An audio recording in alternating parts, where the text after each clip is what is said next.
Today is an epic day because we are going to start the most epic chapter of 11th standard. We are going to start rotational motion finally. Yes.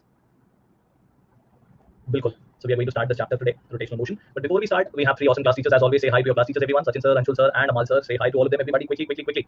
Jaldi. Great. Okay. So if you have non-academic doubts, please do not bother your class teachers. It's okay if you don't bother me as well. But if you still want to speak to me about non-academic things, please speak to me after the end of the class, after the entire discussion is completed. Okay, you know the basic point now. Please do not, make your CT's life difficult. Okay. Start करने दोगे तो बताऊंगा ना यार, पहले शुरू हो जाते हो. एक शब्द मैंने बोला नहीं कि तुम्हारे गाने पहले शुरू हो जाते हैं. हाँ. ठीक है. So everyone, yes, it's the concentrate mode which should be on now. Please try to focus on what I'm speaking. If you have minor doubts, simple doubts, then you can definitely ask your class teachers. But if you want to speak to me, wait for me to open up the chat or wait for the class to get over, then I usually take a number of doubts. Okay. Yes, Chiranjeeva. Cool. Okay, chalo guys, switching off the chat as always. Let's start this very important, very wholesome chapter. Why this chapter is epic? For the first reason comes from physics. This is the chapter where whatever you have studied from the beginning of 11th standard, whatever you have studied, anything in any form, anywhere, can be useful. So you will have to have a bird's eye view on whatever you have studied in physics so far, be it units and dimensions, be it vectors, calculus, which is actually basic mathematical techniques, then kinematics, laws of motion, maybe projectile motion at times, relative motion, friction, work par energy, center of mass, collision, circular motion, everything. Whatever we have studied so far, you will see everything now and then coming handy will be required. So it's really epic. One, from that point of view, from physics point of view. Secondly, it is epic because when JEE has to ask a question, you can expect minimum 2 questions from this chapter in every JEE examination. Okay, I will tell you what is that topic from where every year, every paper the question comes. But why it is so obvious to say that this chapter will always have a question coming in JEE, and hence it is epic, because if examiner wants to test you over multiple concepts, they have limited number of questions to ask you, but they want to test whether you understand the multiple chapters altogether. They can actually ask you a single question from this chapter, and they can actually understand or test or make your life difficult. That is why a very important and wholesome chapter. Okay, and I can say that many students across the country are afraid of this chapter in general. My promise to you that this is going to be one of the most interesting, one of the most easily understandable chapters of its own kind. Okay, you just have to follow as much as has been told to you. Okay, so try to be in sync with the class. Do not miss any of the class of this session, of this chapter. Try to be regular, do not be late, and make sure your internet is working properly during these rotational motion session. Make sure that you are solving assignments, make sure that you're solving the practice problems from Tattva, make sure that you are going through the questions of the session itself in the form of PDF that you get. Fine, so I guess things are very clear. I don't think I need to emphasize any more about the chapter more. Let's start and let's see how it's going to be a wholesome chapter in itself. We are going to have around six sessions of this chapter, more than enough, and you will definitely enjoy the chapter, is what I can definitely with 100% confidence say that. Okay, guys, so today it's going to be a very simple start of the chapter. It's rotational motion, and rotational motion, the entire build-up has happened so far, whatever we have studied. So rotational motion is basically going to be about, it's going to be discussed for objects which are either point masses or are extended objects. Okay, so how we are going to speak about them? Let's go forward and see what we are studying today. First of all, so we are going to speak about the introductory part of rotational motion. What exactly is that? Secondly, we are going to speak about once again the angular physical quantity, their correlation with the linear physical quantity. That means a recap of what you studied in circular motion. Okay, and then we'll go to a new quantity called as moment of inertia, and the quantity which is one of the most important topics of 11th standard physics. Okay, so everybody, if you are able to see this, have a look at the two graphic images here. Okay, try to focus on the rods which are being given in the two animations here. In the first one, what it says that there's a gymnast which is moving his own body, and the rod which he is using, it's basically staying in the intact shape. The shape of that rod is not changing at all. But in the second case, it's the high jump. Okay, I don't know what they call it. It's the high jump, I guess. Yeah. So if it is the high jump, in that high jump, you see that a rod has been used, and that rod bends when that the athlete has to take that jump.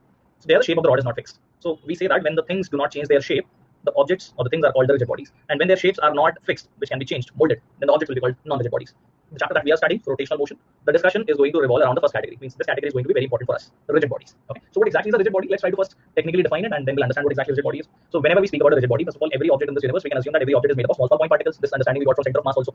Okay, so every object is actually made up of small particles which are at some distance from each other. Say if we take my bottle as an example, then definitely this bottle is made up of so many steel particles, and those particles are at some distance from each other. If this bottle is a rigid body, if it has to be called a rigid body, then the definition says that if you apply forces on it, if you try to deform it, if you try to apply very strong forces on it, the shape of this bottle will never change, which fundamentally means at microscopic level, at particle level, the separation between any two particles will never change if this body is a rigid body. Okay, you can read the definition also. It says that the rigid body is defined as a body on which the distance between two particles never changes whenever the forces are applied on it. In other words, you can say that the shape of the body will remain unchanged, intact. But on the other hand, if you speak about a non-rigid body, then you can actually think of anything, because practically almost everything is non-rigid. Even this bottle is non-rigid, because if it was rigid, then this dent will not come. You see a dent is there on the top of my bottle. So this dent itself shows that the shape of the body can be changed. So if it falls, the force is applied on it because of that. So nothing in this universe is actually a rigid body, I would say. So rigid body is basically an ideal concept. We will say it's an ideal body. Okay, so we are going to obviously study rotation motion from ideal bodies point of view. The real bodies will definitely not have the shape always fixed. If deforming forces are strong enough, the bodies can actually deform. The separation between two particles can actually change. So non-rigid body is defined as a body on which the distance between two particles can change when the forces are applied on it. Okay, guys. So I hope this makes sense to all of you. So quickly try to answer this question for me. What do you think human body is? Is it rigid or not? Quickly tell me. Do you think that the human body is a rigid body? Try to answer in yes or no in 3, 2, and 1. Come on, people. It's a very obvious question to answer.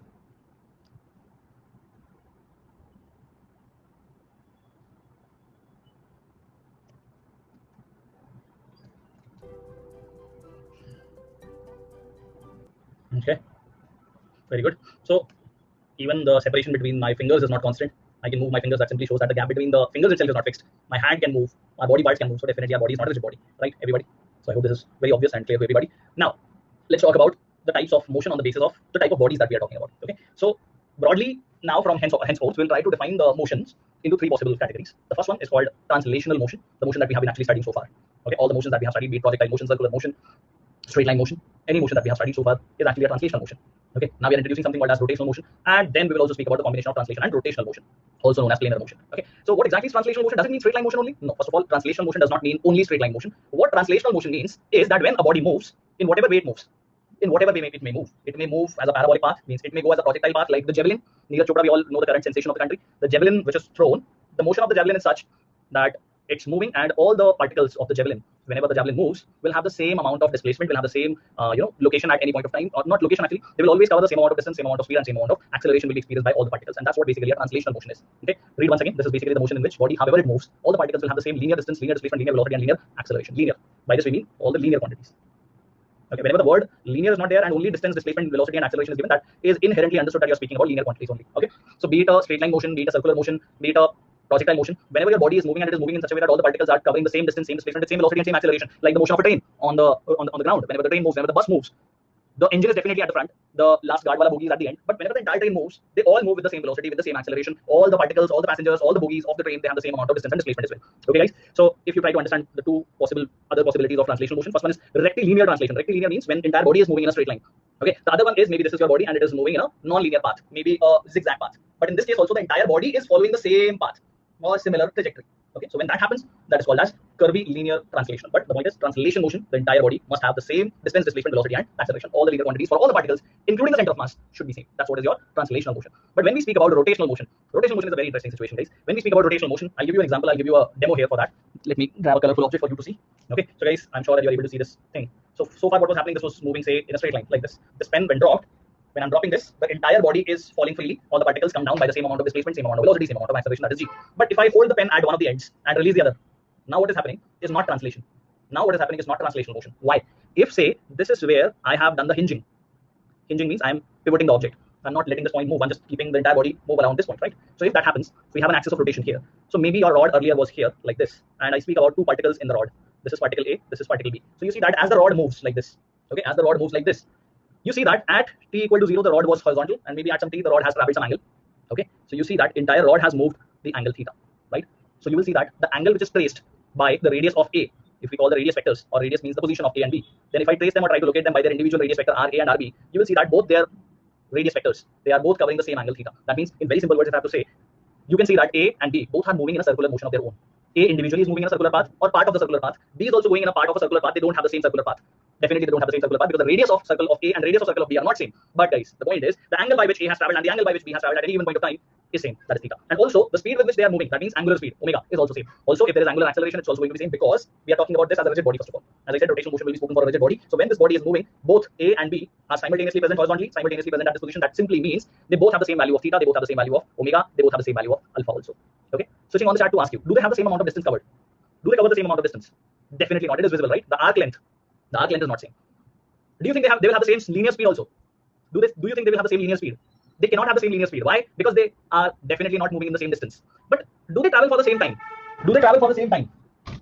Do they travel for the same time? Yes. So everyone, if we write the linear distance or linear distance, which is our overall distance which is traveled, it is going to be r into theta, right? So whoever has r value more will have the value of s also more. That means it is directly proportional to r. Similarly, v will be equal to r omega. Whoever has r more will also have the same value of speed. Agreed, everyone? And a will be equal to r alpha. That means what? Whoever will have r more will also have the more tangential acceleration. Okay? Exactly. So what you have to remember and to have to understand, more than remember, you have to understand. The biggest difference between translation and rotation motion is when body performs translatory motion, linear displacement, linear velocity, and linear acceleration of the bodies are same, or the particles are same. But when a body performs translatory motion, angular acceleration, angular velocity, angular displacement are same. And if angular quantities are same, linear cannot be same, for sure. Okay? Cool. Some practical examples of rotational motion, opening of the door. If you look at the door from the top, this is how, by the way, it looks like. This is the top view of the door opening. in circular motion, I told you guys that motion of your ceiling fan is not circular motion. It's rotational motion. Why it is rotational motion? Because different points of the ceiling fan blades, they don't have the same value of linear speed. So they are not moving in the same circle. That's why they are not performing circular motion.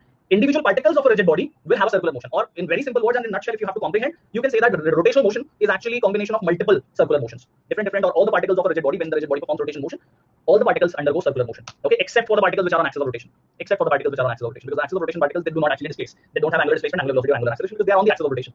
They're not moving at all. So except for the particles of axis of rotation, everything moves. Okay, covers same displacement, same theta, same omega, same alpha. Okay, guys. Third category, which we will discuss at the end of this chapter. Okay, once we have got a good understanding of rotation motion, is the combination of translation plus rotation. Lovely concept actually. It's called as rolling motion. Okay, so if you will find, maybe this graphic image will move or not, I do not know. Let me see if this one works or not. Doesn't look like it's. Guys, is the graphic image animation visible to all of you? Can you guys see the animation? No, right? I know. Rolling motion. Which graphic images we have, what do you say? Some limitation we have nowadays. Let me find something which is. Okay, just a second, guys. This will work. This should be working. So let's hope this works.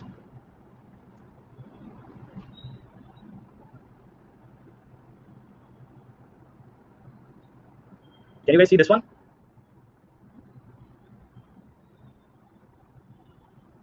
Okay, just a second.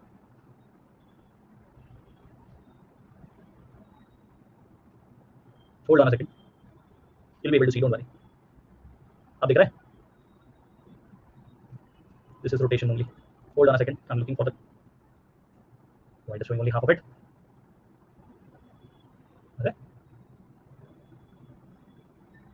Ruko guys, ruko. I downloaded the correct one, but it's not working. Let me see if it is working properly. Otherwise, it's only rotation. Exactly. Now I'll show you guys the video of it so that you understand. Okay. Okay, guys. So let's see this. So try to understand this one now. I'll tell you when to start focusing on it, everyone. So this is rotation, when object is only rotating at its own position. This is translation, when it is moving and everything in the body is moving in the same way. And this is the combination of both of them, when object is rotating as well as translating. That's called as the rolling motion. Have a look at it without any background explanation. Okay, and now you see it.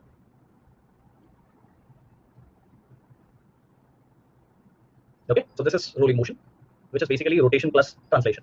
What the basic idea of it, right, everyone? Okay, so that's what is going to be the understanding of rotation plus translation. No problem, guys. If you could not see it, that's still not a problem. Okay. Okay. Okay, guys. Yeah. Sure then. So based upon this simple understanding, try to answer a few questions. Everyone, we have spoken about what a rigid body is, what are the different types of motion, or broad category of classification of motion, translation, rotation, and rotation plus translation. So rotation plus translation, if you did not see the animation also, that's totally fine. We will have, I guess, entire last session dedicated for the explanation of that part. So as of now, just keep it aside if you're not able to see it due to the internet connection problem at your end. No problem because of that also. Okay. So try to answer this one, everyone. Which of the following do you think is the example of only a rectilinear motion? So there are 4 examples which are given here. The types of motion, examples of motion: aeroplane moving on a straight track with increasing speed, a body moving in circular motion, wheel rotation at uniform speed on road, and a body rolling down an inclined lane. Which of these do you think is a rectilinear motion? Giving you guys 30 seconds. Time starts in 3, 2, and 1.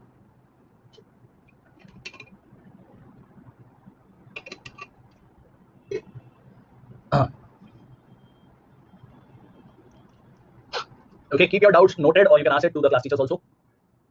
Everyone, I will open it for the doubt, then you can ask me. But meanwhile, if you think the doubts are not very big, you can ask your class teachers also. Okay, well done. So yes, guys, the rectilinear motion is basically a type of linear motion in which the entire body moves in the straight line only. So that is why the correct answer is simply the first one. That is aeroplane moving in the straight line, just like a train. Okay. Second one. Consider the following statements regarding translatory motion or translation motion: a car moving on a straight road, a planet revolving on its axis, and a shell fired from a cannon. Which of these 3 do you think are possibly the translatory motions? Okay, A and B, B only, A and C, B and C. Try to figure out the translatory motion where entire object has same displacement, velocity, and acceleration. Okay, time starts in 3, 2, and 1.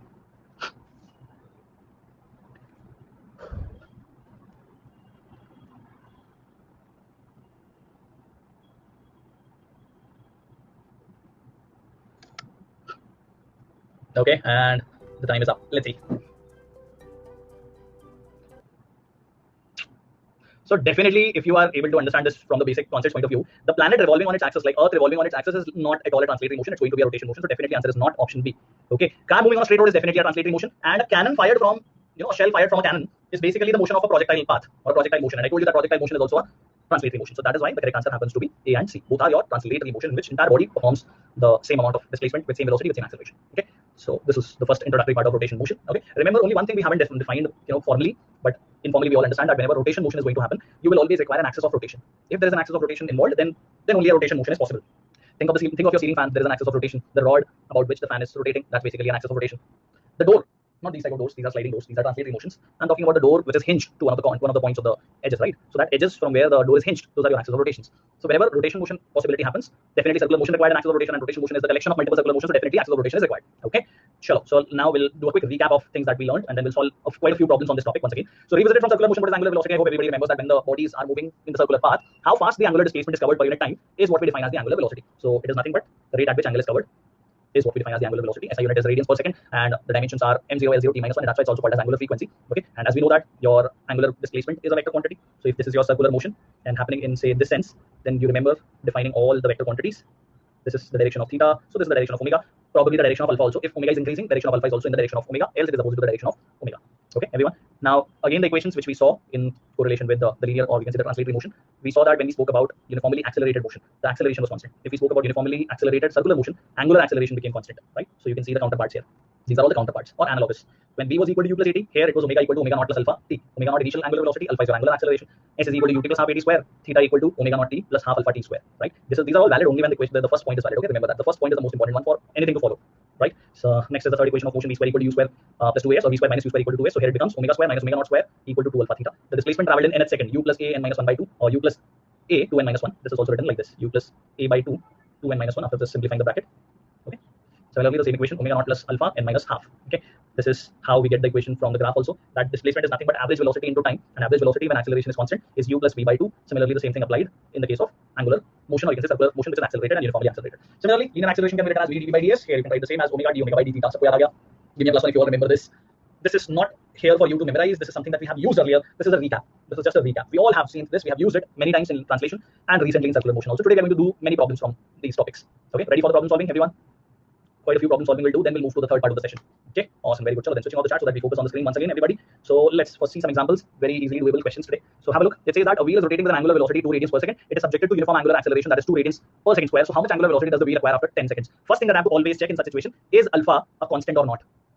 Is alpha a constant or not? So you see that alpha is a numerical value, and numerical values are definitely a constant. So definitely alpha is a constant. If alpha is a constant, then equations of motion are valid. Question is asking me to find out the angular velocity. So definitely v equal to u plus at works, because they're talking about, after 10 seconds. They did not mention the units here. They should have. It is after 10 seconds, how much is going to be the angular velocity? So v equal to u plus at, or omega equal to omega naught plus alpha t. Okay, this is what we will write because it is circular motion or rotational motion. That's why. So as I said, that whenever a rigid body rotates, all the particles will have the same angular velocity, same angular displacement, same angular acceleration. That's why this is valid for the entire body also. Okay, so initial angular velocity is 2, alpha is 2, and you're talking about time after 10 seconds. Though you can solve it orally also. So 2 plus 20, answer comes out to be 22 radians per second. As simple as that. Okay, simple. Another one is actually the same question, but this time it is asking you to find out the total angle covered, but it is asking you not to find the value of theta in radians. They are rather asking you to find out the value of number of revolutions made in 10 seconds. Okay, so first of all, let's calculate the value of theta. So alpha is still the same, it's constant. Theta is equal to omega naught t plus half alpha t square. You can always correlate it with the second equation of motion. So s becomes theta, u becomes omega naught, okay, a becomes alpha. So initial angular velocity 2, the time that after which you are talking about is 10. This is half, alpha value is 2, and 10 ka square. So 2 and 2 cancel. 20 plus 100, it is 120 radians. But that is not what the question wants you to answer. Or exactly, this is not how the question wants you to answer. Okay, so how do I convert the radians into number of rotations? So in one rotation or in one revolution, how many radians do a body rotate by? Tell me in the chat box. How many radians a body cover? Does it cover 2 pi radians? Right, guys. So if I want to talk about the number of revolutions, okay, so can I say that if I have been given the value of angles, okay, I should actually not write them equal. I should say that if one revolution is 2 pi radians, then can I say that 1 radian will have 1 by 2 pi revolutions? Correct. So 120 radians will have 120 by 2 pi revolutions. Do we agree? Correct, everyone? So basically you were supposed to divide it by 2 pi, as simple as that. So anyone solved it? Got the answer? Nearest value. What is the nearest value that you get? I want the nearest value. Okay, so nearest value will come out to be 19. So you will say that theta will be equal to 120 by 2 pi revolution. Okay, which is nearly, it is actually a little more than 19, but you know that revolutions are supposed to be an integer value. So 19 revolutions. Body is heading towards the 20th one. Ready to do some quiz questions now? Obviously, so revolution has to be an integer value. Cool, very good. Chalo, let's do some quiz questions. Switching off the chart for all of you guys to focus. Theta is given to be varying with time as 2t square plus 3. Then find out the value of average angular velocity between t equal to 0 and t equal to 3. Let me see how much kinematics you remember. Okay, as I said that this chapter will make you go through the entire physics once again. So you have to find out the angular velocity, but its average value. It's average angular velocity between t equal to 0 to t equal to 3. So first 3 seconds, the average angular velocity. And also The angular velocity at t equal to 3 seconds. I'm going to give you guys 2 minutes, and the time starts in 3, 2, and 1. Come on, guys.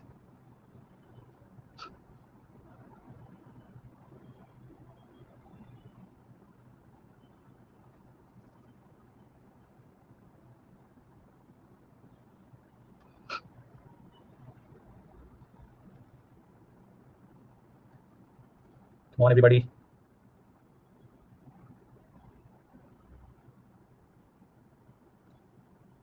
Almost a minute gone. 1 more minute left.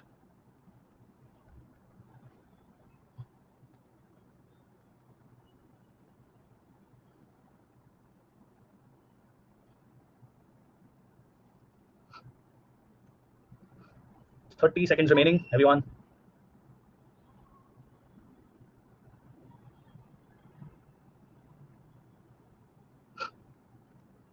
Okay, entering the countdown. All of you. Last 10 seconds going on.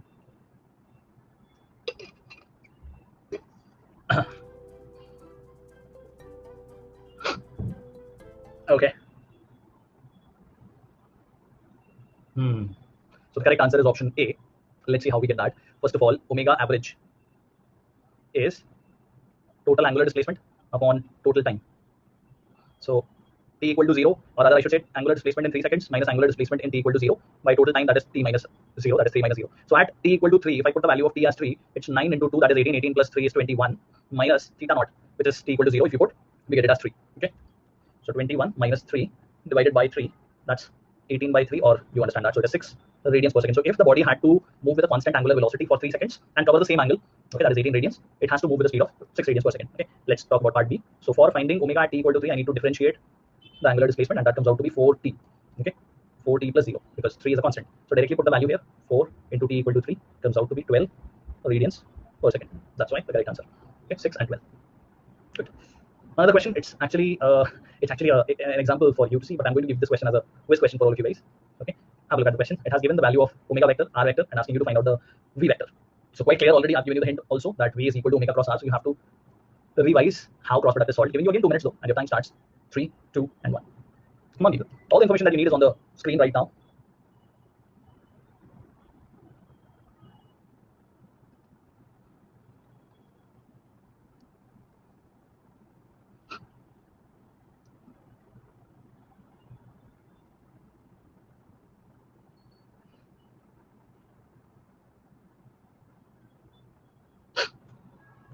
Okay.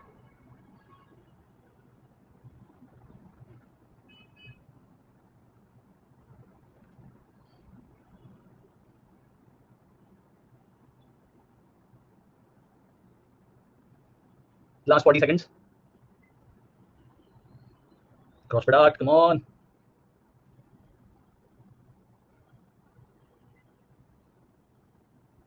Last 15. Hurry up, everyone. These are all surprise revision questions for you in a way, right? Okay, let's see. Okay, a lot of you have forgotten the concept, I guess, or maybe the application of it. So when we have to find it by using cross product, to find out the value of v, which is omega cross r, you will write I cap, j cap, k cap, one more time I cap, one more time j cap. That's how I do it. Okay, so you may have another approach. That's okay. Mathematics is not our own property. Anyone can use it the way they want to. So probably you applied it correctly, obviously. So omega is 3 minus 4, 1, 3, and minus 4. This is 5 minus 6, 6, 5 minus 6. So what am I going to do? For I cap, these two will be multiplied, right? That means 6 into minus 4 is minus 24. 1 into minus 6 is minus 6. So plus 6 it will become. This is I cap. Okay. After that, j cap. So for j cap, I have to multiply 1 and 5, 3 and 6. So 5 minus 18. This is j cap. And last is k cap. So 3 multiplies with minus 6. That is minus 18. Put a minus sign, but minus minus plus it will become. And this is 4 5 is 20. This is k cap. So what do I have is minus 18 I cap. What? 3 minus 4, 1, 3 minus 4, 5 minus 6, 6, 5 minus 6. How come it becomes minus 18? 2 plus 18. This is supposed to be minus 18. Okay, but there is only one option. There is only one option. No, I don't know. Let's see. Let's see, Amal sir, if all of the signs are opposite. So that is the mistake. Okay, but I guess all of you could understand that only one option is there, which is multiplied with minus, right? Options may aisa koi aur option hai nahi confusion wala. So you can say that everything in this option will be multiplied with a minus sign. That's it. Okay, so multiplied with minus sign. So I'm just taking this off. Okay. ठीक है everyone, this is the concept of determinant only Mitra. I'm not teaching you mathematics of parallel universe. Okay, thumb down on the slide. Yes, thumb down on the slide that there's an error in the content. You can give that suggestion obviously. ठीक है everyone. Yep, no problem, happens. Yes, chalo everybody, we got this. Coming back to quiz questions. Another one for all of you, a flywheel. A flywheel is basically like your ceiling fan, or you can say just a disc which is rotating. Okay, so a disc is rotating at 420 rotations per minute, or you can also call it revolutions per minute. Basically, omega is given. It slows down at a constant rate of 2 radians per second square. So angular retardation is given. Angular retardation is minus 2 radians per second square. So the time required for the flywheel to stop will be how much? A suggestion: use pi value required as 22/7, giving you all 60 seconds, and your time starts in 3, 2, and 1. Come on, everyone.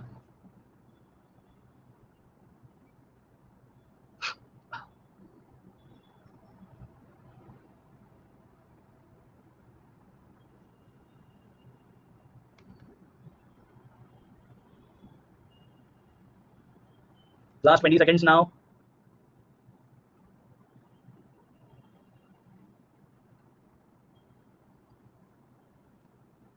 Okay, and time's up. Let's see. Very good. So you see, guys, if I have to find out omega in radians per second, why do I need radians per second? Is because angular acceleration is given in radians per second square, which is SI unit also. So omega initial value given to you as 420 revolutions per minute. I've taught this in circular motion also. So it's a recap for all of you from here. How much angle in one revolution, everyone? How much angle in one revolution in radians? Don't tell me 360 degree. Okay, virtual slap to all of you. We don't write things which are not in SI unit. Okay, and 1 minute will have how many seconds? 60 seconds, right? Correct. So you see 60 will cancel 427 times. So we get the value as 14 pi. Good enough. And 14 pi, I can write it as 22/7. Correct. So how much am I getting? The value 44 radians per second. Easy value. What will be the omega final value? What will be the final omega value? 0. Why? Because the body stops. Okay. Alpha is minus 2 radians per second square. And what do I want? Time. So time is going to be omega final minus omega initial upon alpha. Directly लिख सकते हैं. This is first equation of motion rearranged. Omega final is equal to omega initial plus alpha t. So 0 minus 44 divided by minus 2 comes out to be how much? 22 seconds. Okay. Absolutely. Okay. One more question quickly, then we'll move to the third part. Starting from rest, a fan takes 5 seconds to attain the maximum speed of 400 RPM. Okay. So if the acceleration is constant, angular acceleration, obviously, you have to find the time taken by the fan to attain half of the maximum speed. That means to attain the speed of 200 revolutions per minute. So 0 to 400 RPM, it takes 5 seconds. So 0 to 200 RPM, how much time will it take? Giving you guys 45 seconds. It starts in 3, 2, and 1. It's actually an oral question. It's actually an oral question if you're conceptually sound.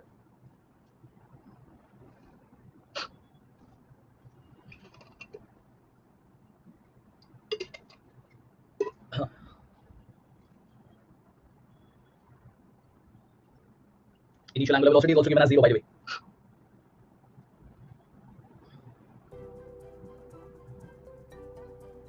Well done. Okay, very nice. Very good. Okay, guys, so we have got this. Straightforward question it is. You know that omega is omega naught plus alpha t, and initial angular velocity is 0. So omega is equal to alpha t. You can say omega is proportional to time, right? That means what?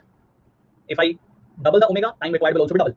If I half the value of omega, time required will also be half. So omega dash by omega will be equal to t dash by t. So omega dash will be equal to omega t dash by t. So if this was 400, I need the value of time. I need t dash. So t dash will be omega dash t by omega.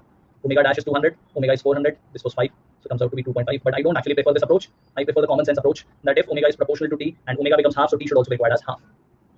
Okay, good enough. Okay, any doubts so far?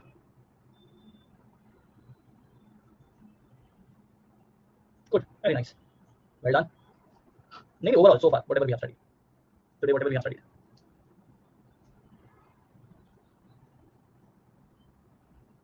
Yes, Shiva, good evening.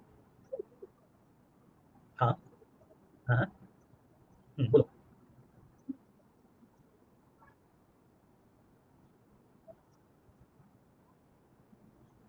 तो इसमें चल जाएगा, सिर्फ इसमें चल जाएगा. Reason भी यहाँ पे अल्फा कांस्टेंट आता है.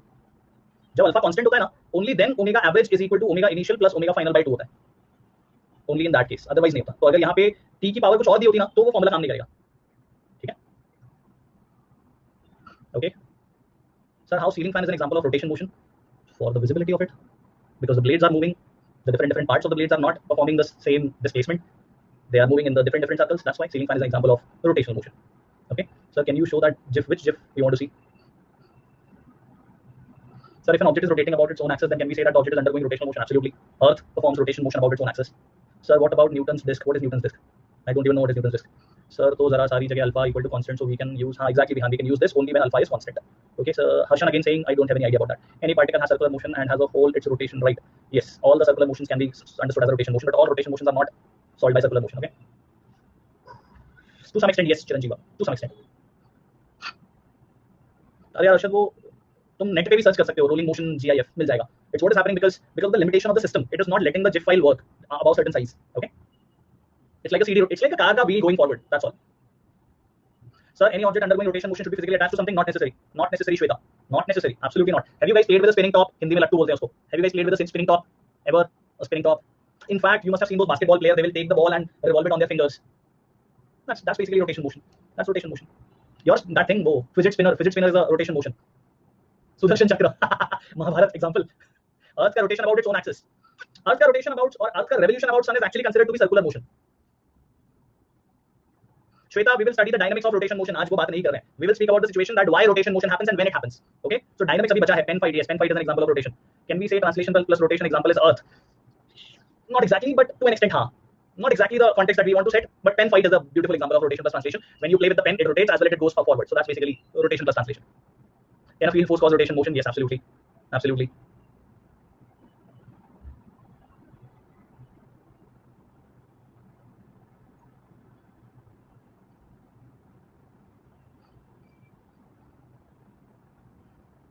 एक suggestion, all of you, one suggestion. Keep your thoughts minus force wala explanation. Any question that you are getting right now which is related to the force behind the rotation motion, keep them aside as of now. Right now we have not spoken about the forces. We are only speaking about the kinematics of rotation motion. Okay, so keep the thoughts of forces aside as of now. Okay. Yes, Chiranjeeva, the RPM that is defined for automobiles is basically the same. Boomerang is also rotation motion. Yes, in fact rotation plus translation. Okay, fire chakra on Diwali. Yes, chakra hota hai wo. Okay, everyone, shall we continue? Everybody plus one. Okay, everybody, let's go forward.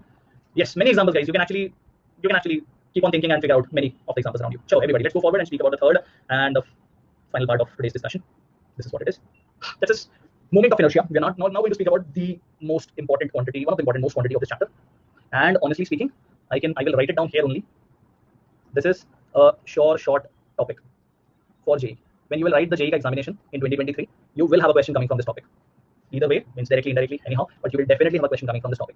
Never ever in the history of JEE examination, a paper has come which has not contained a question from moment of inertia. So you will definitely have a question coming from moment of inertia. Okay, that important the topic is. Important is one thing, difficulty is different thing. So it is not difficult, it is important. Okay, and moment of inertia is also called as rotational inertia, and actually the story starts with inertia.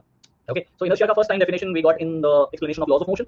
You must be able to recollect so many things that we have studied in past few months. So every now and then you will find me using the references of whatever I have taught you earlier, and every time I have told you that these things are important because sooner or later you will find them being used again and again. So that is the time which is going on now. So for the first time we spoke about inertia in the chapter of laws of motion, and I defined it in a very simple way and the most memorable way for everybody. I told you guys that inertia is basically laziness. Inertia is nothing but laziness. So any object, if it is at rest, it wants to be at rest. If it is moving, it wants to continue move. It doesn't want to change the state which it is in right now. So that's basically the laziness of the body. It's like you guys. If you guys are sleeping, you just want to sleep. You don't want to wake up. If you guys are playing, you want to just keep on playing. You don't want to stop. That's the kind of situation basically moment of inertia is. So inertia or moment of inertia both are basically the laziness. The only thing is, so far you were talking about the laziness of the body for the translatory motion. The body did not want to undergo a translatory motion, or if it was already under translatory motion, it did not want to stop. That was the laziness of the body. Now, a body, if it has a tendency to rotate, like a ceiling fan, if it is at rest, it will want to be at rest. If it is already rotating, it will continue to rotate until and unless there is an external force trying to change it. So the laziness of the body is basically called as the moment of inertia, the rotational inertia, the rotational laziness of the body. Okay, that's the basic definition that I want you people to keep from the understanding point of view. So I'll just write it down here itself. Okay, it is the laziness of the body towards rotational motion. Now what happens, many students actually take laziness as that object wants to stay at rest. That is not what it means. By laziness, remember, if a body is at rest, it wants to be at rest. But if it is already rotating, it wants to continue to rotate. That is also laziness. It doesn't want to change the present state. That is the laziness. Okay, everyone? You must have seen this kind of stunts. Right now that GIF file is also again not happening. So the kind of stunts that we are speaking about are usually seen in a dance form called as ballet. Okay, or you might have seen, during Olympic some gymnastic activities or events where the gymnasts are actually rotating. Okay, so when they want to rotate faster, they will bring their hands closer. In fact, I'll give you an even better example that during those water dive competitions of Olympics again. So when the athletes are diving in the water, they have to make the number of turns, and more be the number of turns before they again splash back into water. Maybe that's how they get more points also. But the point is, they basically rotate mid-air. So when they are rotating, you might have seen that they actually bring their whole body closer. They basically try to squeeze their body when they are rotating. And when they are about to hit the water surface, they again open up their body, they become straight once again. Okay? Have you guys noticed it during any of the Olympics or in general the water sports activities?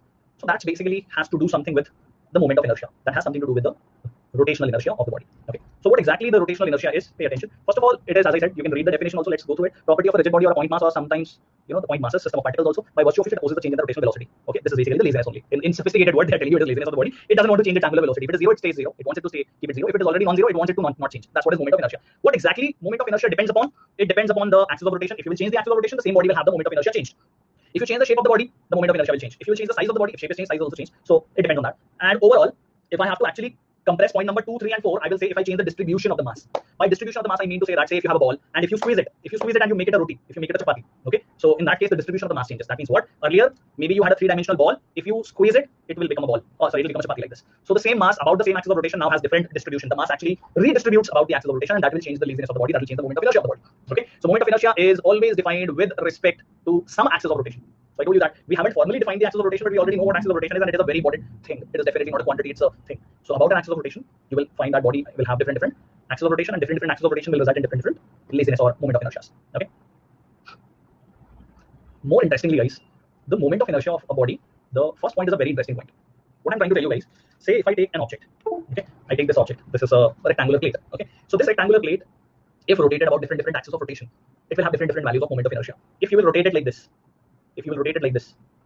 that means the axis of rotation is perpendicular to the plane. Obviously, imaginary axis of rotation. So if you rotate it like this, then say moment of inertia comes out to be I1. Okay, but if you will rotate it like this, now the axis of rotation is passing through the body. This is how it is. Okay, this is perpendicular to the shorter length. This is the shorter length of the body. So I'm rotating it in such a way that my axis of rotation is perpendicular to the shorter length. Right? So that's how we are rotating it. If my axis of rotation is perpendicular to the bigger length, then this is the rotation which happens. Right, everyone? Third rotation has happened. If I consider the diagonal, then see, the rotation is different. All these different orientations for the same body about different axes of rotations will result in different values of moment of inertia of the same body, of same mass, of same object. That is where, for the first time, we have arrived to a quantity which is neither scalar nor vector. For the first time, we have come across a quantity which is neither scalar nor vector. Let me switch on the chat to ask you guys, what do we call such quantities which are neither scalar nor vectors? We call such quantities tensor. Yes, absolutely right. So some of you have given this answer. Tensor is a quantity or a type of quantity which is neither scalar purely nor vector purely. Such quantities are called as tensor quantity. And your moment of inertia is precisely the first quantity which is tensor. Okay? Yes. So remember, this is a very important thing. And when we will find out the moment of inertia of different objects, we will find out the moment of inertia of different objects, like a point mass, a ring, a disc, a rod, a sphere, a plane, a rectangular plate, a square plate. We will see different axes of rotation will result in different values of moment of inertia. Okay? Yes. Cool. Current पढ़ा है क्या मैंने अभी तक? Current के बारे में कुछ भी पढ़ा है क्या अभी तक हमने? हाँ. Here. Why do you show the over smartness? You don't have to. Anyone. Okay? I said the first quantity. This is the first quantity. Okay? I did not say this is the last quantity. I said this is the first quantity, which is tensor. Okay? Yes. चलो. तो आगे बढ़ते हैं. Yes. So how do we find out the value of moment of inertia? We find out the value of moment of inertia first of all for a point mass. That means a point mass, and a point mass can only perform circular motion. Point mass cannot perform a rotation motion. Okay? Rotation motion is performed by a rigid body or collection of point masses. This is a rigid body. It can perform a rotation motion. Your ceiling fan is a rigid body. Your fidget spinner is a rigid body. A basketball is a rigid body. Earth is a rigid body. Door is a rigid body. Multiple things. They are rigid bodies. They can perform rotation motion because they have multiple point masses. All those point masses performing individual circular motions, and those collective circular motions are called rotation motion. So as of now, when we talk about a point mass, we define the moment of inertia. First of all, for defining moment of inertia, you will require AOR. What is AOR? It is axis of rotation. Please remember, I will not always write axis of rotation. I will only write AOR. AOR will mean axis of rotation. Okay, out which the body is moving. Okay, forming circular or rotation motion. So the body is moving in circular path. Radius is r. Point mass m. How do we define moment of inertia about this axis AB? It is simply the product of the mass of the body. Point mass, in fact, product of the point mass value with the square of the distance from the axis of rotation. Let's prohibit ourselves to be calling it as radius. Henceforth in this chapter, it is radius, no doubt. For this case, when the body is performing circular motion, point mass r is radius. But let's try to get into a habit of saying r as the distance from axis of rotation. Okay, guys, we are going to call r as distance from axis of rotation. Okay, why? Because we will find situations where r may not be radius. Okay, when that situation will come, I'll tell you definitely. But as of now, r is satisfying both possibilities. It is distance from axis of rotation. It is also radius, so no problem. Okay, so the moment of inertia, please remember this expression. It's a very important one for us. Okay, so this is your expression of moment of inertia for point mass mr square. Okay, so it is a quantity which you can find out the units for, kg meter square, dimensions m1, l2, t0. Okay, and moment of inertia is going to be analogous of mass in rotation motion, and I will write down that point once again, that it's a tensor quantity. Okay, MOI is a tensor quantity. Okay, tensor quantities are only dealt like numbers, by the way. They are dealt like numbers. That means you're going to just add them like numbers, subtract them like numbers, like that. Okay, guys. Are we all clear so far? Everyone? Okay, ये याद रख सकते हैं हम लोग. Can we remember the formula mr square valid only for point mass. Valid only and only for point masses. Analogous means similar. Okay. Yes. Let me explain that point once again. I haven't explained it right now so far. So the point said that moment of inertia is equivalent of mass. Moment of inertia is equivalent of mass. So the role which was played by mass in translational motion, that role in mathematical equations will be played by moment of inertia. I'll give you just an example. Later on, we'll derive these equations in the due course of time in the chapter. When we write, say, the simplest of the equation, F is equal to ma. So the counterpart of A in this chapter will be called alpha, and the counterpart of mass in this chapter will be called moment of inertia. Can anyone tell me the counterpart of torque? Though I said we haven't discussed the dynamics yet. Yes, so we will later on see that it's going to be torque. So we will come across this formula tau equal to I alpha. We'll derive it also. This is called a second law of rotation. You can call it second law of motion. Similarly, the kinetic energy used to be half mv square, right? ये easy होगा. Okay. When sir? नहीं मैं अगले साल कराऊंगा. आज इस बार तो नहीं कराऊंगा. We will do it next year. Okay. We'll derive it next year. What's so hurry? Okay. So the counterparts. Velocity का counterparts is omega, so omega square. Mass का counterpart is I. So this is going to become the rotational kinetic energy. We will derive this also. Okay. Similarly, linear momentum. What is linear momentum? Mass into velocity. Okay. So we will define something called as angular momentum. We will represent it by capital L, called as angular momentum, and V ka counterpart will be omega, and M ka counterpart will be I. We will derive all these square bracket expressions in this chapter. Okay. Whenever I will feel like deriving it. Okay. Got it? Yes. So this is what it means when we say that moment of inertia is analogous of mass in rotation motion. Make sense now? At least to an extent. You will see this happening eventually. Please derive it after 5 years. Absolutely. Try to even do that. You know? Chale aage, everybody. Should we see some questions? Okay. As I said, it's me who will take a call when to derive it. You can't tell me. You can make requests, but I will decide when to do it. After 5 years, after 50 years, or in the next life, or in some parallel universe, we'll see that eventually. Okay? Yes. Chalo, solve these questions meanwhile. So the moment of inertia of a body depends upon the mass of the body, the axis of rotation of the body, the shape and size of the body, or all of these. Quickly answer it. 30 seconds in 3, 2, and 1. Come on.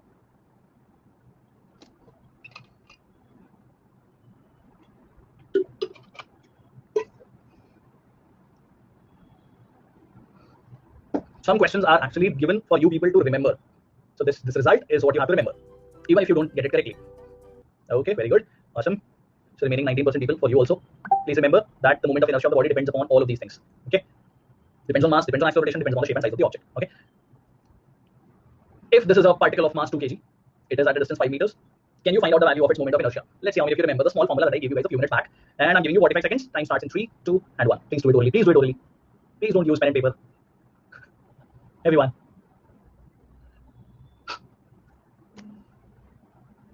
Forty seconds remaining.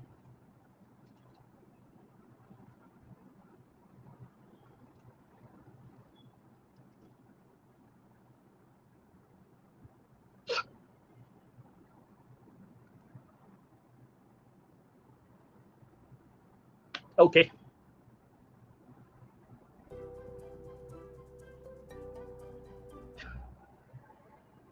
The formula is mr square. Okay. The formula that you are supposed to remember.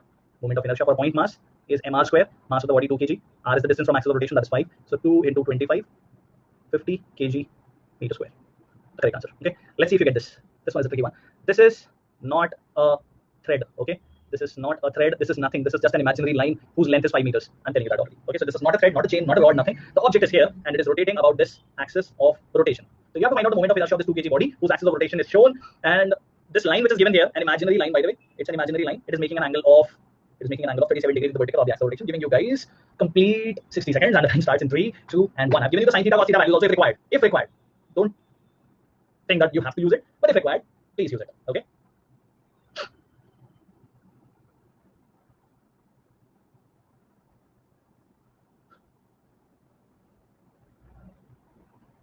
"25 seconds remaining.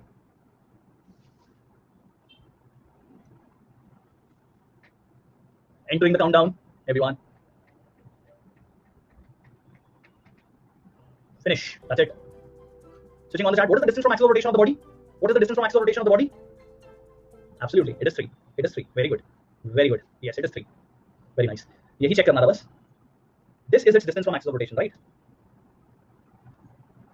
And you see a right angle triangle also being formed. तुम्हें sin cos की जरूरत भी नहीं पड़ती if you know the triangle values already. If this is 37 degree, this is 3, this is 4, this is 5. So you have the value of r. What is the moment of inertia? If you resolve, that's also fine, by the way. Resolution will also give you. Okay? Resolution is also fine. R is nothing but 5 sin 37 degree. You can do it this way also. So 5 into 3 by 5 gives you 3. ये भी गलत नहीं है, ये भी सही है. ठीक है? तो mr square, mass is 2, r is 3, square that value 18 into 9 into 2, that's 18 kg meter square. ठीक है? बोलो sir.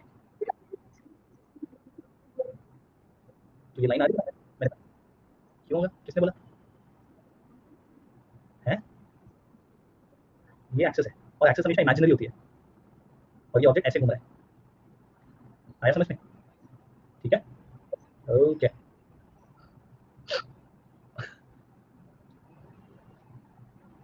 We know that 37 and 53 angles include angle triangle f equal 5 and smallest angle is given that is so can 3 is opposite to 37.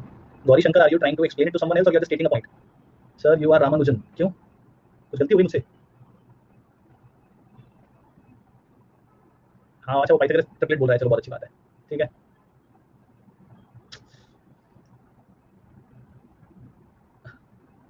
Harshan, there is something called as a browser in your mobile phone, in your laptops, and on that laptop, when you will go on the browser, there is a tab that you can open, and once you open a tab, you can type something called as gwgle.com.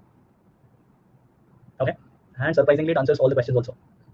Okay, especially the doubts that you have in between the class, which are not related to what is going on currently. Okay, absolutely your choice. Which browser do you prefer? Okay, if you are from Internet Explorer generation, that's also fine. Okay, yes, chalo, ho gaya. Switching off the chat, moving on. So everyone, what if I have multiple such point masses? So best would be to say how all the planets are revolving around Sun. If I consider an axis to be passing through Sun, let's consider for a moment Sun is fixed, or our observer is present on Sun. How difficult would that be? But let's say theoretically we can do that all the time. Say the observer is present on the Sun, and from Sun every planet is revolving around the Sun. Consider that all the planets are relatively very far from the Sun, so you can consider them like point masses. Okay, and when you can consider all the planets to be like point masses, then you can consider their motion to be circular motion. So maybe different planets which are revolving in different circles, not like this. They are probably in the same plane. But right now the example which is there in front of you, it says that there are different masses, which might be the masses of a rigid body. By the way, if I want to show you, I can just draw an imaginary rigid body here. So this is the rigid body, and these are all different masses of that rigid body. This could be a stone. Okay, so when the rigid body rotates, all of its masses also rotate. The rigid body and all the masses, they will have the same angular velocity, same angular velocity, same angular displacement, and same alpha.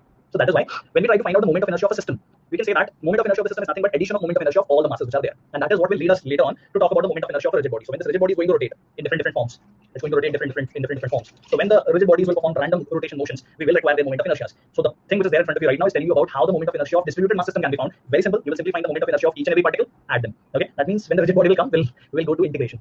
We'll consider that the rigid body is made of small particles and dm mass, and eventually the integration will follow. A good part would be because we have done center of mass derivations for some of the objects, so the idea will follow from there. Okay. Anyway, what is important here right now is to understand that you are going to add the moment of inertia of all the objects to find out the moment of inertia of the system. I'll give you an example also. Okay, so have a look at this. It says that you have two masses, each have the value m. They are attached to the ends of a rigid massless rod. Very important, it is massless rod. So masses are only present here. These are your masses, and they are separated by distance L. So from the axis of rotation, their individual distance R1 and R2 are L by 2 only. So we want to find out the moment of inertia of this system. Okay, about an axis passing through the center of mass, which is obviously at midpoint. So moment of inertia is going to be m into R1 square plus m into R2 square, because they have the same value of mass. That's why. So m into L by 2 square plus m into L by 2 square, that is ml square by 4 plus ml square by 4, which makes it ml square by 2 moment of inertia. So answer is option B. Is it understood by everyone? All of you? Simple, as simple as this. ठीक है, बढ़िया. एक और example देखते हैं फटाफट से. Okay, cool. Next one says that you have 4 point masses. 4 point masses are placed at the corners of a square. Okay, and again this square is an imaginary square. It's not a physical object. These are placed in such a way that if you join their locations, you will see a kind of a square being formed. So question says that if you talk about the moment of inertia of this arrangement about an axis which is passing through the diagonal of the square, so what will be the moment of inertia? So maybe this is point A, this is B, this is C, and this is D. If you will find out the moment of inertia of object which is placed at A, can you people tell me what will be the R value for this mass which is placed at A? How will I write? Can I say it is going to be 0? Because the particle is lying on axis of rotation. So if a point mass lies on the axis of rotation, its moment of inertia will be always 0. Okay. Yeah. So can we say IC will also be 0 directly? Right, everyone? And can we also say by symmetry IB will be equal to ID? बोल सकते हैं? And if distance of the side is A, then this distance is A by root 2. ये भी बताने की जरूरत नहीं है. This is A by root 2. So moment of inertia will be m into A by root 2 का square. So that value comes out to be ma square by 2. But is that our answer? Is that our answer? No, that's not our answer. Our answer is IA plus IB plus IC plus ID.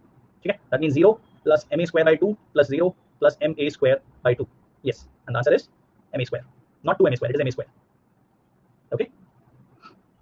Okay? We should find for total, absolutely. So that's why the correct answer is option A. Okay. We arrived to the last question of the day also. Okay, Munish. Harshan, रुकना यार, 5 minute रुक जा बच्चा. Okay. Chalo, everyone. If 4 point masses are placed on the corners of a square, imaginary square once again. Okay, everyone. These are imaginary squares once again for all of you, and you have to find out. And these are point masses only. Remember, these are shown bigger, but they are all point masses. Their own radius is almost 0.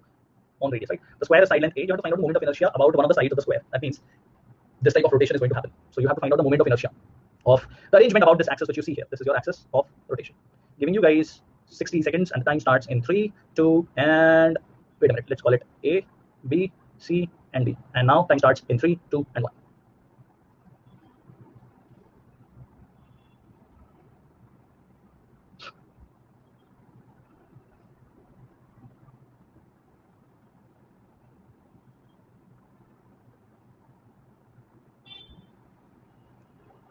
Come on, 25 seconds are remaining.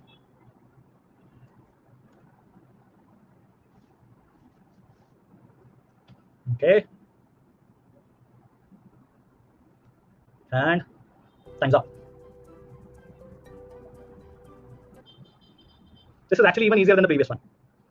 The moment of inertia of A and D will be 0 because they are lying on the axis of rotation. Moment of inertia of B and C will be same. They both are lying at a distance A. So ma square individually. So moment of inertia total will be equal to 2 ma square. Yeah, that's the answer. Good. So this brings us to the end of the session. By the way, from here onwards, whatever we have studied is actually a part of our next session. So I knew that we will be completing it earlier today. So that's why I picked up something from the next session. So good speed that we have maintained today. Let's have a look at the leaderboard. Congratulations to all those who made it to the leaderboard today. Well done. Today was a very preliminary session of rotation motion. As we go forward, we will see more complex situation coming into existence. Today we only spoke about the dynamics. So only kinematics of rotation is studied. Moment of inertia is yet to be discussed. Moment of inertia is a very important quantity. We have to come to the extended bodies, which we will speak about in the next class. Okay, and there onwards we'll take it forward from there. Congratulations once again to all of you and showing you what you always want to see. Okay, here we go.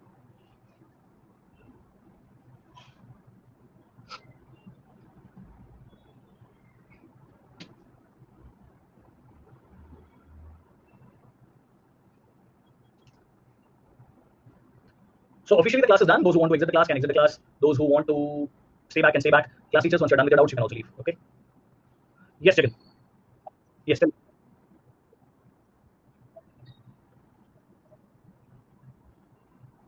Okay. So what is the help that you need from me? Tell me. Tell me. Speak a bit louder, please. Yeah. What's the help that you need from me? Come to that point.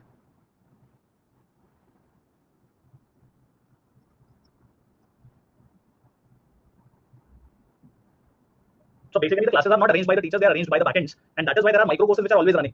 Okay. When it comes to covering up everything, I can recommend going on YouTube sessions. Though in YouTube, you may find one shot sessions. You can look for one shot sessions. So maybe one shot kinematics.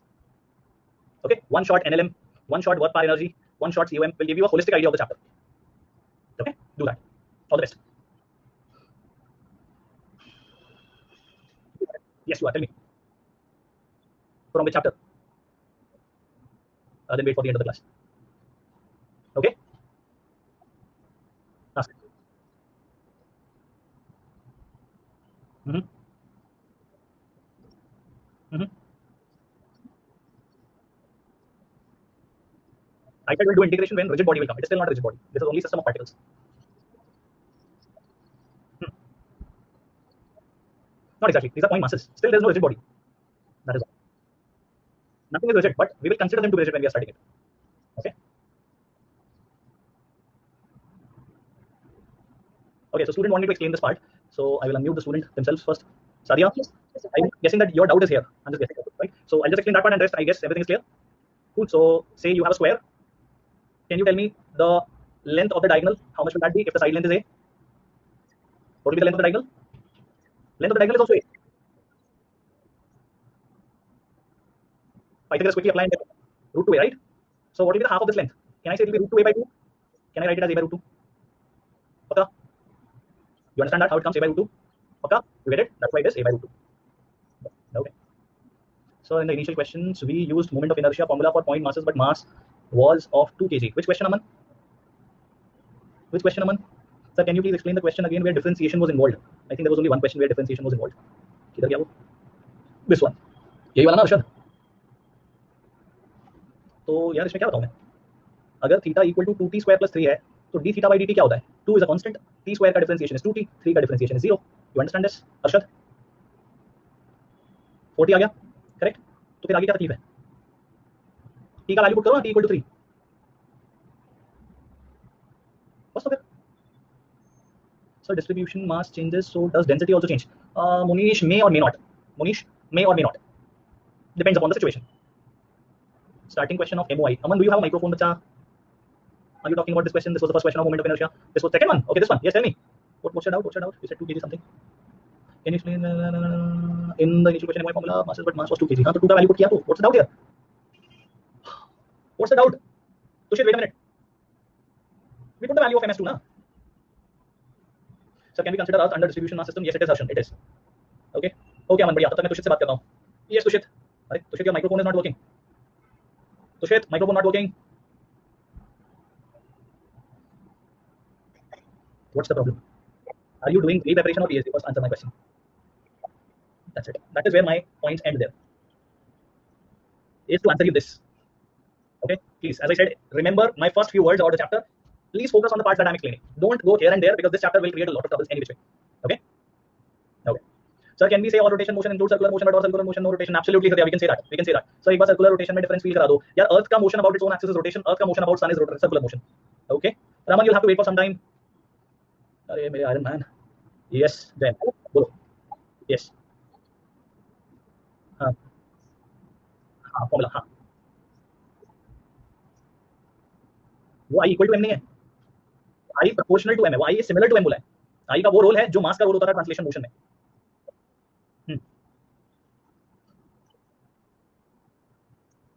Then you'll have to wait for others to once complete their doubts of the chapter. Harshan, मेरे बच्चे, Earth is a rigid body. We haven't done the moment of inertia of rigid bodies today. Yes, Tushit. Okay, yeah.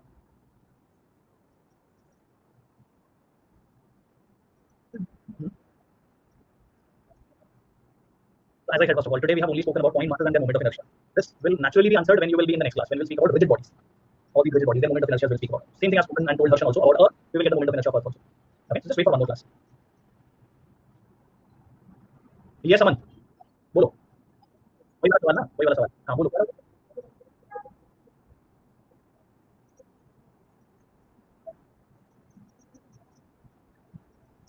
क्यों नहीं हो सकता?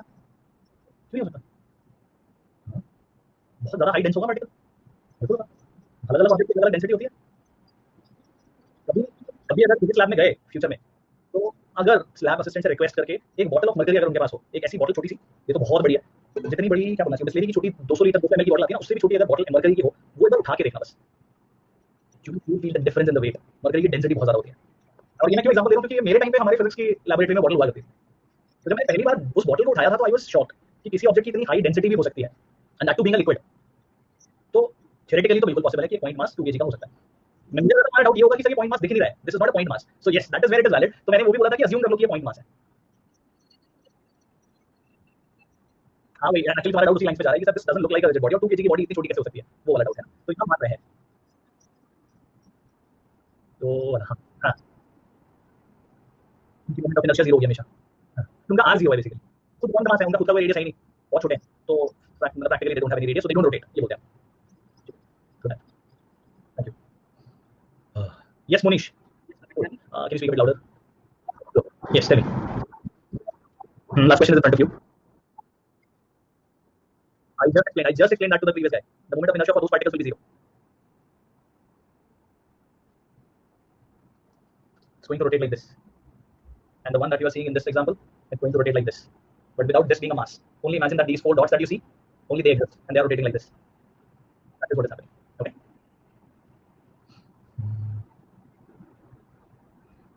Yes, Vihan. बोलो. I know. सिर्फ वही है कि तुम मुझे हंस के देखते हो या तुम मुझे देख के हंस रहे हो. ये डिफरेंस है.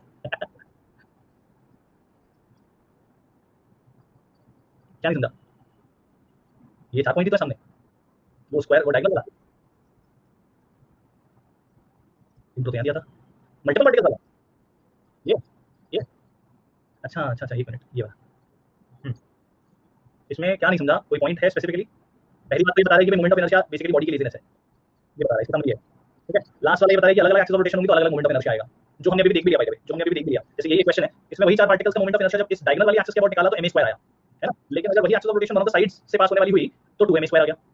ठीक है. Sannidhya for this reason only it is tensor quantity, क्योंकि मासेस वही हैं, ऑब्जेक्ट्स वही हैं, but value of moment of inertia अलग-अलग आ रही है. तो अलग-अलग ओरिएंटेशंस पे मोमेंट ऑफ इनर्शिया चेंज हुआ है. तो एक तरीके से स्केलर नहीं है. स्केलर होता तो हमेशा वैल्यू सेम आती.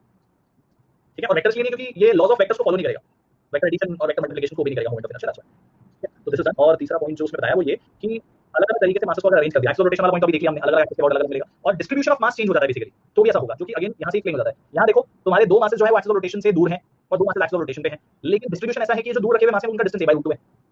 लेकिन ऐसा कुछ भी एक्सिस ऑफ रोटेशन वही है, तुमने मासेस को घुमा दिया और अब अरेंजमेंट ऐसा हो गया. मास को घुमा के ऐसे रख दिया, ऐसा सोचो। अब जो जो दूर है, हाँ, 2 एक्सेस पे आ गए, पर जो दूर है वो अब ए डिस्टेंस पे आ गए। तो distribution of mass has change, ऐसा भी बोल सकते हो। या फिर ये एग्जांपल जो दिया था, मान लो ये डोर है ना, इस डोर को अगर मैं इस एक्सेस के अबाउट रोटेट करता हूँ तो ये ऐसे घूमता है, जो यूजुअली हम देखते हैं, जो अपने सोसाइटी के बिल्डिंग के बाहर लगा हुआ है ना, और हमारे घर में लगा हुआ डोर लंबा होता है। मान लो अगर ये वो सेम डोर है और अब एक्सिस ऑफ रोटेशन दूसरे वाली लाइन पे आ गई, तो अब एक्सिस ऑफ रोटेशन चेंज होने पर जो मोमेंट ऑफ इनर्शिया हम कैलकुलेट करेंगे आगे जाके, वो देखेंगे अलग आएगा। तो डिस्ट्रीब्यूशन ऑफ मास चेंज हो गया एक्सिस ऑफ रोटेशन के बाद। एक्सिस ऑफ रोटेशन वर्टिकली रख रहा हूं, लेकिन यहां पे देखो डिस्ट्रीब्यूशन ऑफ मास ऐसा हो गया कि जो सबसे दूर वाली लाइन है उसका डिस्टेंस यहां पे अगर l है, तो अब वही वर्टिकल सिचुएशन में अलग हो गया, b आ गया वो। Got it? So distribution of mass will play a big role in moment of inertia, that is what will actually make moment of inertia tensor quantity also. ये अभी एक्चुअली आगे जाके समझने वाली चीज आएगी। अभी तो मैंने बता दिया, ट्रेलर दिखा दिया कि कैसे ये प्रूव होगा। जो काम मास करता था F = ma में, हाफ mv स्क्वायर में और mv में, वो हम यहाँ जाके ये तीन इक्वेशंस डिराइव करेंगे इस चैप्टर में आगे जाके। एक होगी टॉर्क, एक होगी एंगुलर मोमेंटम और एक होगी रोटेशनल काइनेटिक एनर्जी। उसमें हम देखेंगे कि मास की जगह पे मोमेंट ऑफ इनर्शिया वो रोल प्ले करेगा। तो it is the counter part of mass basically. जैसे हाँ, जैसे एंगुलर डिस्प्लेसमेंट डिस्प्लेसमेंट का काउंटर पार्ट है, एंगुलर वेलोसिटी वेलोसिटी का काउंटर पार्ट है, एंगुलर एक्सेलरेशन एक्सेलरेशन का काउंटर पार्ट है, वैसे ही मोमेंट ऑफ इनर्शिया मास का काउंटर पार्ट है।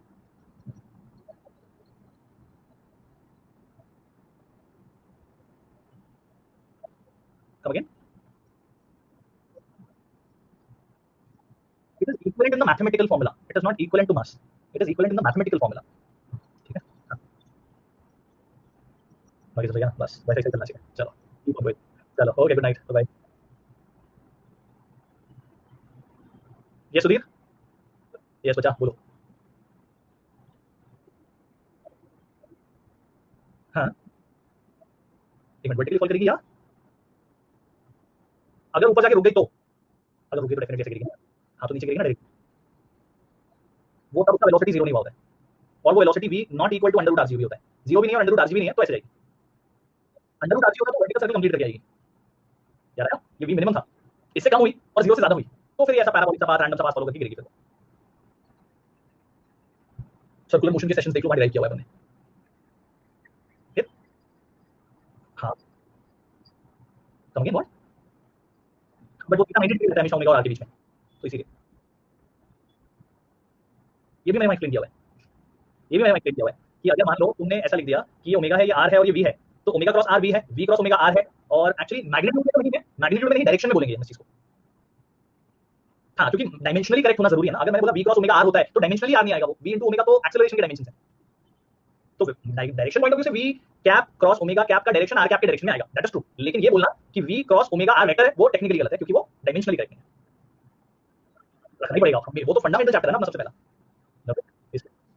Okay, no problem, no problem Vihan, कभी कभी लेक्चरिंग होती रहती है सबकी। Yes Raman, yes Raman, yes Raman, just a second. शादी के दौरान actually electrons are assumed to be performing circular motion around nucleus, Niels would assume them to be moving in circular path, not rotation। हाँ, ये नाउ यू गो रमन, बोलो। हाँ, एक scale है 100 का। हाँ, हाँ, और एक हाँ, हाँ,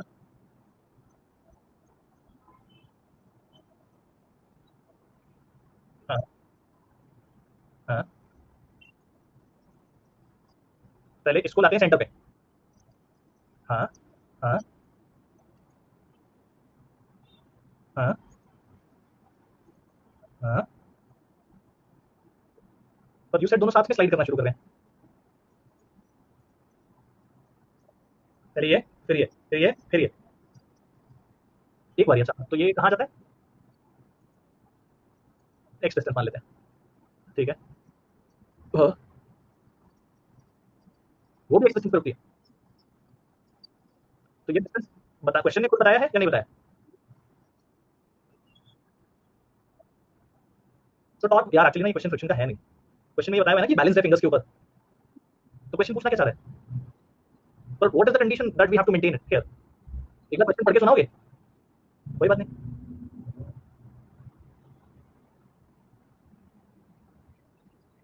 बैलेंस कर रखा है ना। एग्जैक्टली, वो बैलेंसिंग का फंडा ही टॉर्क से आता है, तो अपन अभी टॉर्क पढ़ेंगे। बेसिकली होता रहा है, जो फिंगर हम यहाँ पे रखते हैं, उन फिंगर से हम यहाँ से नॉर्मल फोर्स लगाते हैं। तो मान लो यहाँ N1 लगता है और यहाँ N2 लगता है, और जो सेंटर है वहाँ मान लेते हैं एक्सिस ऑफ रोटेशन है।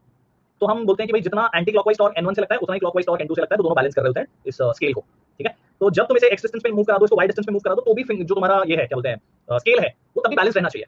ठीक है, तो एक्चुअली एक्स डिस्टेंस से मूव कराने से ज्यादा अच्छा है उसको ऐसा बोला जाए कि अब ये एक्स डिस्टेंस पे आ गया और ये वाई डिस्टेंस पे रह गया।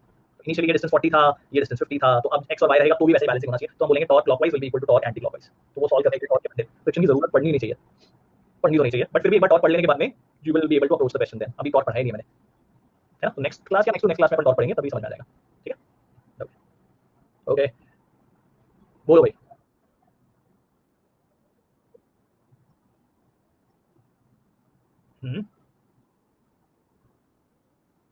मोमेंटम पी से 3 पी जा रहा है। हाँ,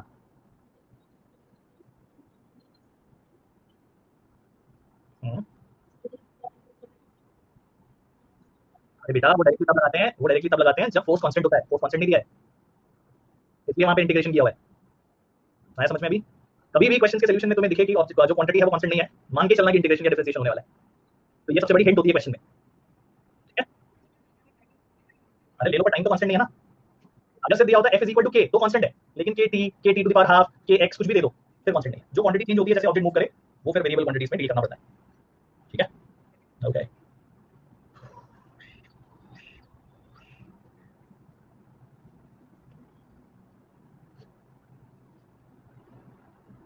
लक्ष्य पांडे, अनम्यूट क्यों नहीं हो रहे हो तुम? मान लो तुम्हारा ऑब्जेक्ट आर डिस्टेंस पे है पॉइंट ए पे और वहां से वो मूव करके बी पे आ गया। लक्ष्य तुम हो चैट बॉक्स पे लिख दो यार। Munish wait a minute, you will the next one. तो अगर मूव करके आ गया तो मान लो उसने एंगल थीटा कवर किया, तो जितना भी डिस्टेंस कवर हुआ by definition of angle theta you will say it is arc upon radius. ऐसा लिख सकते हैं क्या एंगल की डेफिनेशन से? लक्ष्य लिख सकते हैं ना, तो आर्क लेंथ एस है, रेडियस आर है, तो s equal to r theta हो गया। ठीक है, ये भी सर्कुलर मोशन में पढ़ा था हमने। चलो अभी तुम रीजॉइन करो जरा सेशन को, ये एग्जिट मार लो। Yes Munish.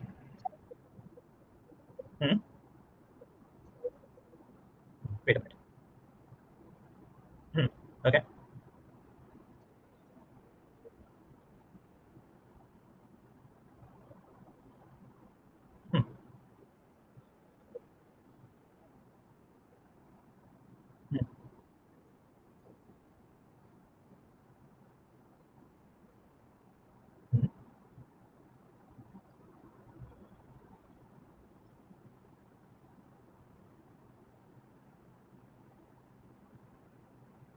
so basically what happens when your block is going to move to the right side, maybe in any, this is basically the question of law of conservation of momentum or location of center of mass, you can say. Okay, the tube mass must have been given, or you will have to assume that it is capital M and the mass of the block is say small m. What is given? Tube is same mass. Perfect, very nice. So what happens right now, can I say that on x-axis, say the center of mass location is 0, 0, sorry not 0, 0, but the x coordinate of center of mass is 0, because this block is also at the y-axis and the semicircular ring also has the similar kind of situation. Correct. Now when the block will move to the right side, then definitely the center of mass will no more be at x equal to 0. So maybe your block has moved by a distance r, but with respect to the ring, it has moved by a distance r. Correct. If ring remains there and the block moves to the right, the center of mass will no more be at 0. Why? Because one of the m is now at a distance r, the other m is still at 0. Moment of center of mass divided by 2m. This makes us look like that the center of mass has moved to a distance r by 2, which should not happen. Why it should not happen? Because there is no external force applied on the system. Okay. So to make sure that center of mass is still at x equal to 0, we will assume, okay, what we will assume, that if the block, when it moves to the right side, with respect to ring, it is moving r, definitely. So what I'm assuming, that maybe my ring moves to the left side by a distance x. Okay. If my ring moves to a distance x, okay, so can I say that the ring might look like this after it has moved? It will not tilt. You will assume that the ring stays, its bottom are on the ground. Okay. So it is a vertical ring. So can I say that this, are you able to see the new, I'll just show you different colors so that you are able to visualize this. And I'll only show one of the rings part, like this. Okay, so maybe ring has moved like this. So I'm only showing the outer radius of the ring. Okay. So you see that the ring has displaced by a distance x, but now this is the new center line or axis of the ring or diameter of the ring, and this is the earlier diameter of the ring. So this is still the radius of the ring only. So can I say that now the mass will be somewhere here when it has come to the bottom? And with respect to the ring, it has moved by a distance r. Overall, it has moved how much? Can I say it is r minus x only? So your block has moved by r minus x, your ring has moved by distance x on the left hand side. And let me show you the line on which your axis, your center of mass was earlier lying. This is where the center of mass was. So what is happening? Ring moves to the left side by x, mass moves to the right side by r minus x. And about center of mass, m1 x1 should be equal to m2 x2, because xcm is equal to how much? Center of mass, x coordinate is 0, right? It should stay 0. And when this happens, m1 x1 should be equal to m2 x2 when they move. M minus x, why minus x? Because it is moving to the left side, should be equal to m equal to r minus x. Getting? So m, I think the direction has been taken into account. Sorry, should not write minus x because the direction was taken into account to mr minus mx. So 2mx will be equal to mr, m cancels, x will be equal to r by 2. This is the distance by which your ring moves to the left side. Option is there. That's the answer.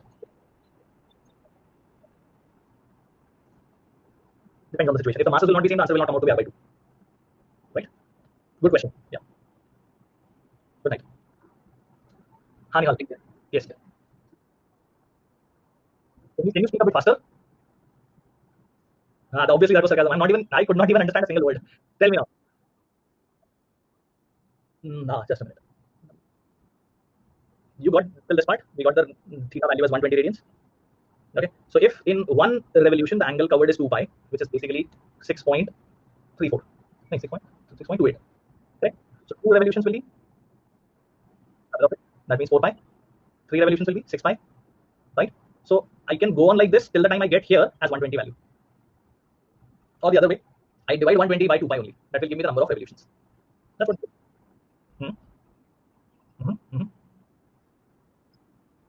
With how much? 4 radians per second. Angular acceleration, 2 radians.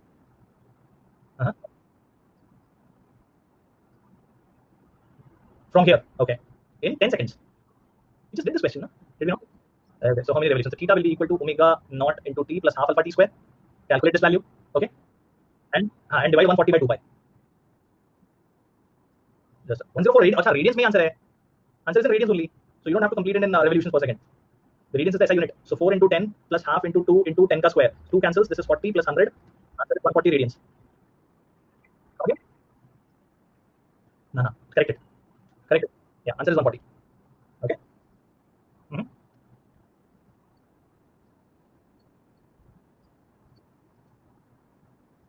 So angular velocity is basically, you will have to assume that point P and point Q. So with respect to point P, point Q is moving faster. Okay? So we will try to bring point P at rest. So we'll have to give it a velocity in the opposite direction. We'll have to same opposite direction velocity to Q also. Right? Remember this? This thing, relative motion. Relative motion. Okay? So now it looks like point P is at rest. And point Q will have how much velocity? Perfect. At distance. So now it looks like P is the point where axis of rotation is. And Q is moving like this. So what will be the angular velocity? V by R. That's it. So it's basically V relative by R relative. So V relative is 2V minus V. That's why. Got it now? So this is good. They're parallel, but perpendicular to the rod. Perpendicular to the rod. Okay.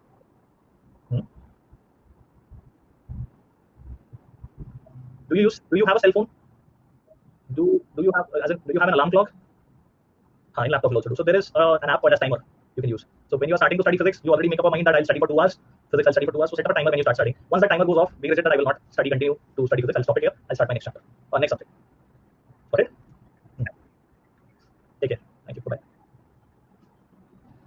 Okay, everybody. Sure, guys. Time to sign off. See you all in the next class. Yes. Hasta la vista. Sayonara. Okay. Bye bye, guys. Bye bye. Good night. Signing off. Vishesh kal bhi JEE hai. Okay. Chalo. Bye bye. Signing.